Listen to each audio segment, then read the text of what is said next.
Cakap, dalam podcast Basa Basi kali ini kita akan kedatangan tamu dosen kepenyiaran. Jadi dosen tamu kepenyiaran ini merupakan salah satu dosen tamu terbaik yang dimiliki oleh program studi pendidikan bahasa Indonesia. Kenapa terbaik? Karena beliau adalah host presenter dari TV 9. Jadi sudah pasti beliau merupakan ahli dalam bidang kepenyiaran. Kita perkenalkan Ibu Rebecca Hayu Rahma Prilia. Halo. Halo Bu Beka. Semuanya Sobat Bahasa, halo. Bu Beka, Oke. setahu aku ya, Bu Beka itu kan dulu kuliahnya itu kan pendidikan. Yep. Tapi Bu Beka itu sekarang kerjanya di kepenyiaran. Boleh diceritain nggak sih ke Sobat Cakap gimana awalnya kok Bu Beka bisa kerja di dunia kepenyiaran? Baik, Nada. Jadi memang saya dulu S1, S2 di pendidikan anak usia dini. Asal mulanya saya dulu juga ikut kelas public speaking di Cita Public Speaking. Kemudian dari situ belajar public speaking dan ternyata menemukan passion di dalamnya. Oh, ternyata saya ini tertarik di bidang ini, sehingga alhamdulillah dengan berjalannya waktu, kemudian kita juga berproses sehingga bisa bekerja di dunia broadcasting seperti saat ini. Jadi untuk belajar public speaking tidak harus berakhir menjadi seorang broadcaster seperti itu, tapi siapapun boleh belajar public speaking. Begitu, Nada. Berarti buat teman-teman yang sekarang meskipun menempuh kuliah pendidikan, berarti bisa ya Bu? Bisa banget, bisa banget. Meskipun itu nanti jurusannya adalah guru, kemudian pengusaha, siapapun boleh belajar public speaking. Justru di era sekarang ini, public speaking sangat amat dibutuhkan. Kenapa? Ketika kita belajar public speaking, di public speaking ini kan ada seni dalam berbicara. Ada seni dalam berbicara, sehingga kita ini diajarkan ketika menyampaikan sebuah informasi agar tersampaikan dengan maksimal, di dalamnya ada seni. Nah, seni itu, Nada dan juga Sobat Bahasa, membuat penampilan kita agar terlihat indah, tersampaikan dengan maksimal, seperti itu kan. Jadi kita sebagai guru pun, kalau kita belajar public speaking, ketika menyampaikan informasi kepada siswa akan lebih maksimal. Bukan begitu? Oke. Betul sekali. Ya. Nah, Bu Beka, kita kan tadi sudah membahas mengenai bagaimana Bu Beka bisa sampai ke dunia kepenyiaran. Nah, Ya. ini di dunia kepenyiaran itu kan ada public speakingnya ya Bu. Terus Betul. public speaking di dunia kepenyiaran kan maksudnya kayak public speaking yang paling mudah ditemui sama masyarakat kan, paling mudah dikenali gitu loh. Jadi di public speaking itu ada apa aja sih Bu, bisa dikasih tahu ke Sobat Cakap? Oke, jadi public speaking itu sendiri kan kita berbicara di depan umum. Iya. Seperti ya, Nada. Tadi juga disampaikan kalau public speaking itu tidak hanya ngobrol seperti kita ngobrol sehari-hari ya, tetapi di dalam public speaking ada seninya agar terlihat indah seperti itu tadi. Jadi persiapan-persiapan kita yang kita pelajari dalam public speaking sebelum kita tampil, entah itu menjadi pembawa acara atau sedang reportase seperti itu ya, kita ada namanya persiapan. Iya. Persiapan itu kita mencari tahu informasi besok ini acara kita apa. Kalau memang kita menjadi guru, besok ini materi yang akan disampaikan anak-anak itu apa. Nah, itu ada namanya persiapan. Dan setelah melakukan show atau penampilan itu tadi, ada yang namanya evaluasi. Dan di dalam evaluasi ini, kita mencari tahu hari ini kita sudah melakukan apa saja, apakah sudah maksimal atau belum, dan manakah yang perlu diperbaiki. Itu kami pelajari dalam public speaking. Jadi belajar public speaking itu tidak hanya 1-2 kali ikut pelatihan kemudian bisa cas-cis-cus seperti itu, tidak. Kita butuh namanya proses. Seberapa besar kita memberikan waktu untuk berproses, sebesar itulah hasil yang akan dituai. Seperti itu, Sobat Bahasa dan juga Nada. Oke. Kemudian apalagi nih yang perlu dikulik lagi, apalagi nih, Nada? Itu Bu, kalau ketika kita sedang tampil di khalayak ramai terus kita melakukan kesalahan, itu apa sih yang harus kita lakukan Bu? Terus juga selama Bu Beka dalam dunia kepenyiaran, apa sih kendala yang Bu Beka sering alami gitu? Oke, jadi beberapa kendala ya Nada yang sering banget dialami itu adalah salah satunya adalah gugup. Iya. Iya kan, sering Iya. kali ya. Aku nggak gugup, aku nggak nervous, tapi ternyata secara tidak langsung, secara tidak disadari, mungkin kita terlalu over atau terlalu berlebihan ketika Iya. gerak. Iya, Kemudian akhirnya ngomong itu apa yang tadi tidak seharusnya disampaikan, tiba-tiba muncul tersampaikan seperti itu ya. Nah, caranya adalah mempersiapkan, tadi kita mempersiapkan materi. Dan kalau kita bikin kesalahan bagaimana? Kita harus benar-benar merubah mindset. Oke, saya memang habis atau telah melakukan kesalahan. Iya. Setelahnya, saya harus lebih bagus. Saya harus bisa menyelesaikan acara ini sampai selesai. Kita nggak boleh bad mood, kita sering banget ya, apalagi Iya. cewek ya. Iya, betul, Sobat Bu. bahasa kita apalagi cewek, kalau bikin salah, aduh, udah ngerasa bersalah, Iya. gitu kan. Nah, tapi sebagai seorang public speaker atau sebagai seorang pembawa acara, kita harus bisa mengontrol diri, mengontrol emosi. Kalau kita sudah bikin salah, itu wajar. Kita harus menyelesaikan sampai akhir. Kita harus benar-benar menguatkan mindset, berpikir positif. Oke, aku bisa. Iya. Aku bisa, dan setelah ini aku harus menyelesaikan dan menampilkan lebih baik. Iya. Seperti itu Nada. Kemudian selain kita berpikir positif, juga jangan pernah bosan untuk berlatih. Nah, tadi ya, kalau semakin sering berlatih, maka hasilnya pun juga akan semakin bagus. Seperti itu Nada. Bu, saya juga mau nanya lagi ya. Gimana? Seberapa penting sih public speaking untuk generasi muda saat ini? Boleh dijelasin nggak ke teman-teman? Oke. Terus nanti itu apa kelebihan kita kalau kita punya public speaking yang bagus gitu? Baik. Jadi seberapa penting public speaking harus dikuasai gitu ya, Iya. sebagai skill yang harus dikuasai. Nah, kita sudah, kurikulum kita sekarang adalah kurikulum merdeka, Iya. ya kan? Nah, kita akan tidak menutup kemungkinan akan berjumpa lebih banyak orang. Iya. Kita belajar tidak hanya di satu tempat saja, Iya. tapi di berbagai tempat. Ketika kita sudah belajar public speaking, karena ada seni itu tadi, tidak hanya ngobrol seperti sehari-hari, di situ ada seni, itu bisa membuat kita lebih percaya diri. Dengan berlatih atau mempelajari public speaking tadi, membuat kita lebih percaya diri. Seperti itu Nada. Iya. Nah, kalau kita sudah percaya diri, apalagi sebagai seorang pendidik, Iya. tentu materi-materi yang tersampaikan ke peserta didik pun lebih maksimal, lebih optimal. Seperti itu.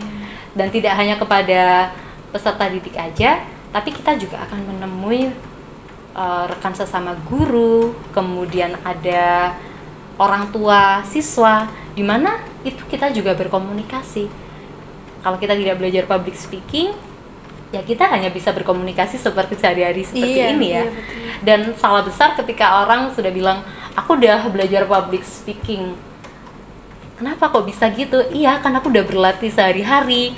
Padahal tidak, karena berbicara sehari-hari dan berbicara belajar public speaking itu berbeda. Iya. Itu tadi Nada. Jadi sangat penting sekali, apalagi untuk tenaga pendidik. Kita harus belajar menyesuaikan dengan keadaan sekarang. Seperti itu Nada. Nah, Bu Beka, ada pesan nggak buat teman-teman yang mau belajar public speaking atau sedang belajar public speaking? Ada. Jangan pernah bosan untuk berlatih, karena memang kesuksesan itu harus diraih. Ya kan? Iya. Jangan pernah bosan. Tapi kalau Bu, saya seringkali ngerasa jenuh ya, karena mungkin kapan nih suksesnya ini kapan. Nah, itu salah satu guru saya itu pernah bilang, kalau nanti Allah sudah siap, Allah sudah mempersiapkan, waktu itu akan tiba. Sekarang udah dinikmati aja, berproses seperti itu.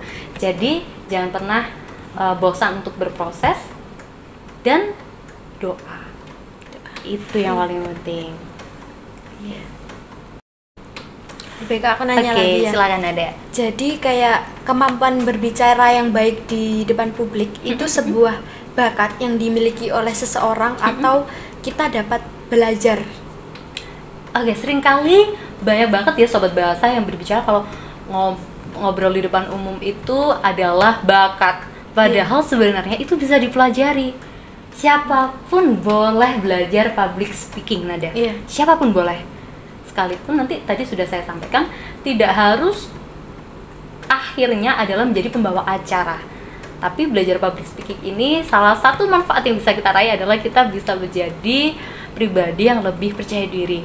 Percaya nggak percaya, saya dulu sempat menjadi pribadi yang nggak percaya diri, Nada. Iya. Saya dulu sempat nggak pede, nggak bisa ngobrol di depan umum kayak gini. Kalau ngobrol sama Nada di belakang layar, oke. Iya. Ketika sudah di depan umum, wah, bisa mati gaya. Seringkali kita gitu Iya, ya, Nada iya. ya.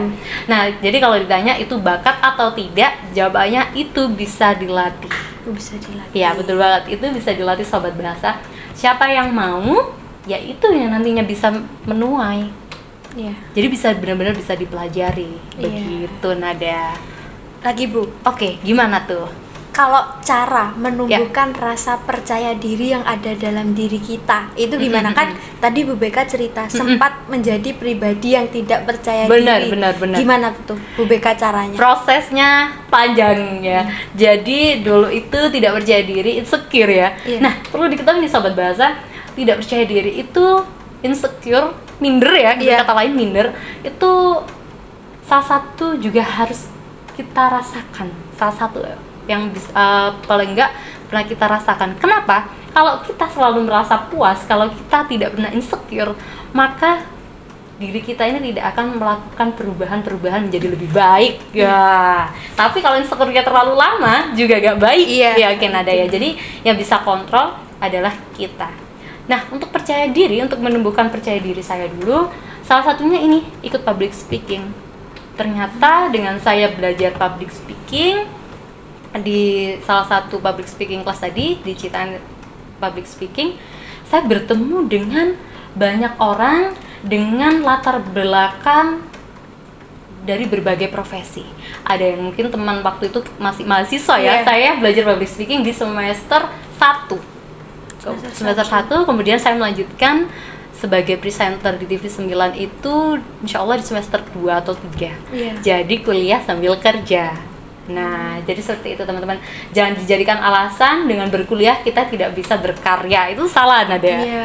Jadi kita harus bagaimana belajar untuk mengatur waktu. Iya. Cara percaya diri dengan ikut public speaking, saya bertemu dengan banyak orang secara tidak langsung. Saya belajar, oh kalau ngobrol sama teman mahasiswa itu seperti ini ya. Iya. Bahasanya kalau yang lebih tua itu mungkin kita lebih formal atau apa Iya. gitu. Nah, kita pelajari di situ, Nada. Dan akhirnya secara tidak langsung dengan kita bertemu dengan banyak orang itu membuat kita lebih percaya diri. Iya. Nah, kalau di kelas public speaking, sobat bahasa di situ ada miniatur stage. Iya. Jadi kita benar-benar latihan sebagai pembawa acara. Wah, itu juga mengurangi nervous, mengurangi gugup dan menambahkan rasa percaya diri seperti itu. Iya. Bu, saya boleh nanya enggak? Tapi Boleh ini banget. agak di luar topik ya, Bu. Boleh. Kan tadi Bu Beka cerita di awal semester Bu Beka kuliah, Mm-mm. kerja, terus juga kursus ya, Bu. Iya, kursus Kursus. betul.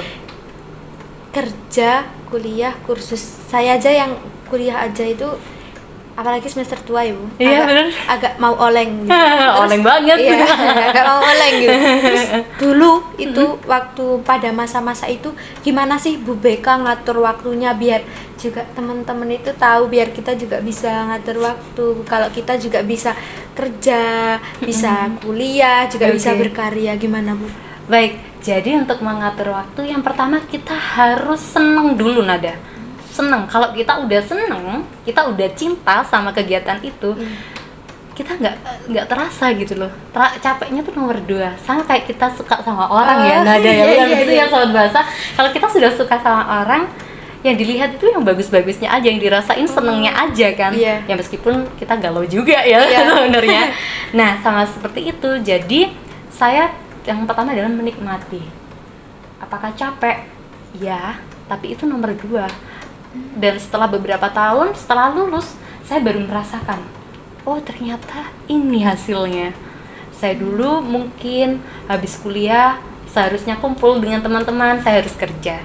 Iya. sekalipun kerjanya juga nggak tiap hari ya. Iya. Terus ada namanya public speaking, sekolah public speaking, Iya. kursus Iya. sampai malam, dan itu selesainya jam 10, setengah 11 ya. Iya. Wow, ternyata juga capek banget Nada. Iya. Tapi bagaimana kita konsisten dalam menjalankan? Konsisten kayak tugas. Akhirnya sebisa mungkin tugas nih Sobat Bahasa, kalau udah dapet tugas, sebisa mungkin segera saya kerjakan agar tidak numpuk. Iya. Nah, ini tipsnya. Saya kan suka drakor nih. Iya. Sebagai self reward saya, kalau sudah ngerjain, saya akan maraton drakor. Nah, itu self reward saya, salah satunya itu. Ada semangat tersendiri. Atau mungkin, aku harus nyelesain tugas ini biar besok katakan aku bisa keluar dengan keluarga atau apa. Iya. Ada semangat tersendiri. Begitu sih Nada. Jadi kita harus pinter-pinter mengatur waktu seperti itu. Iya. Berarti kalau kita sudah melakukan sesuatu, terus kita gimana ya Bu, kayak udah nyampe finishnya itu ngasih diri kita self reward itu nggak apa-apa ya? Bener, nggak apa-apa, dan itu wajib. Wajib. Wajib. Self reward itu tidak harus barang-barang yang dibeli Iya. mewah gitu, enggak. Tapi dengan me time, bahasa kita kan me time Iya. ya. Me time dengan diri sendiri itu menurut saya sudah menjadi self reward. Terima kasih Rebecca sudah bertahan sampai titik ini gitu, sudah berusaha keras sampai titik ini seperti itu. Dan kita juga harus punya role model. Oh gitu. Role model. Boleh tahu nggak role model Bu Beka siapa? Terus Role model saya. terus dijelaskan kenapa? Kenapa? Oke, Nada, ini menarik sekali dan juga Sobat Bangsa. Jadi salah satu role model saya itu Sarah Sechan. Oh, Sarah Sechan. Sarah Sechan, iya. Dia tuh asik menurut saya Iya. ya. Asik, tapi juga tidak menghilangkan kalau dia ketika sebagai host gitu, ada sisi dia terlihat terkesan formal, tapi Iya. itu ada jokes-jokesnya di Iya, dalamnya, iya. asik banget Iya, Bu. gitu. Nah, selain itu, ada role model saya selain itu adalah Ibu Cita. Ibu Cita ini guru kursus saya yang mengajarkan saya public speaking mulai dari nol Iya. sampai akhirnya bisa berdiri di titik ini. Dan awal bertemu dengan Bu Cita ini, saya dulu ikut UKM. UKM. Nah, teman-teman kalau kuliah jangan kuliah pulang ya, tapi menyibukkan diri dengan kegiatan-kegiatan di dalam atau luar kampus seperti itu Nada. Gitu. Jadi saya dulu tuh ngefan banget sama Bu Cita. Ngefannya dalam artian, wah ini keren banget, Iya. independent woman lah ya, kalau Iya. bahasa kita sekarang Iya. ya. Beliau bisa menyampaikan acara formal, oke. Acara non formal, oke juga. Terus jadi moderator, mantap banget. Iya. Waduh, ini ya Allah, ini gimana caranya? Iya. Tapi saya tidak pernah kepikiran sampai berada di titik ini. Dulu yang saya kerjakan ketika saya kursus, saya benar-benar yang saya tata itu niat, saya benar-benar niat belajar Nada. Oh. Nah, role model saya ada di Ibu Cita Helmi dan juga Sarah Sechan. Iya. Sejauh ini itu. Kalau Nada, kalau boleh tahu nih role modelnya siapa nih? Coba deh. Marisa Anita Bu. Oke, Marisa Anita itu? Beliau itu apa? Dulunya presenter di Net TV. Oke. Terus juga aktivis teater. Wow. Terus juga itu pemain film juga. Kenapa suka dia itu? Karena dia itu apa ya? Dia itu suka bahasa. Dia itu senang belajar semua bahasa. Terus cara dia ngomong, cara dia menceritakan sesuatu, terus pola pikir dia itu kayak Wah, ya gitu sampai banget ya. saya itu kayak Masya Allah ada orang kayak gini, kayak di mata saya itu dia itu kayak sempurna. Wah, Gitu. ini pasti Sobat Bahasa yang mungkin belum tahu nih role modelnya siapa. Iya. Bisa deh kita cari-cari dulu. Kenapa? Karena secara tidak langsung itu bisa memberikan pengaruh ke kita. Iya. Seperti itu. Iya, ya. Bener gak bener. sih? Iya. Pasti ada beberapa satu dua yang kita amati terus kita modifikasi dengan ala kita, gitu gak sih? Betul. Wah. Soalnya kalau kita menyamai dia kan nggak mungkin Nggak gitu, mungkin, tapi bener. setidaknya kita punya semangat dari Betul. dia gitu kan. Betul banget, itu yang saya rasakan Nada. Iya. Betul banget. Dan mudah-mudahan Sobat Bahasa juga setelah ini menemukan siapa role model dan bisa menjadikan itu Iya. arah ke lebih baik. Iya. Gitu. Betul, Sobat Kakak. Bu Beka, ada motivasi nggak buat teman-teman semuanya? Oke, motivasinya yang pertama kita harus memutuskan statement, menghilangkan statement kalau belajar public speaking itu berakhir menjadi pembawa acara atau sebagai broadcaster. Tidak, karena public speaking itu bisa untuk dipelajari oleh berbagai profesi, termasuk guru. Nah, untuk teman-teman yang mungkin saat ini masih bingung mau join di jurusan apa, Pendidikan Bahasa Indonesia Universitas PGRI Adibuana Surabaya bisa menjadi salah satu pilihannya. Seperti itu ya Nada ya. Betul. Karena kita tidak hanya jadi guru saja, Iya. tapi di sini kita juga ada mata kuliah kepenyiaran misalnya ya, ini seperti ini. Kita belajar bagaimana untuk menjadi guru yang profesional, menyampaikan materi-materi performa kita di depan pendidik, di depan siswa itu bagaimana. Itu kita pelajari hanya di Universitas PGRI Adibuana Betul. Surabaya. Oke. Buat teman-teman semuanya yang mau gabung ke program studi pendidikan bahasa Indonesia, nggak usah ragu karena tenaga pendidik di sini itu sudah pasti ahli dalam bidangnya, seperti Betul banget. Bu Beka ini ya Bu. Nah, Bu Beka terima kasih atas Terima kasih, waktunya Nada. sudah mampir di podcast Basa Basi. Buat teman-teman yang mau request narasumber selanjutnya siapa, boleh tulis di kolom komentar. Jangan lupa like dan subscribe. Dadah. Audio Jungle.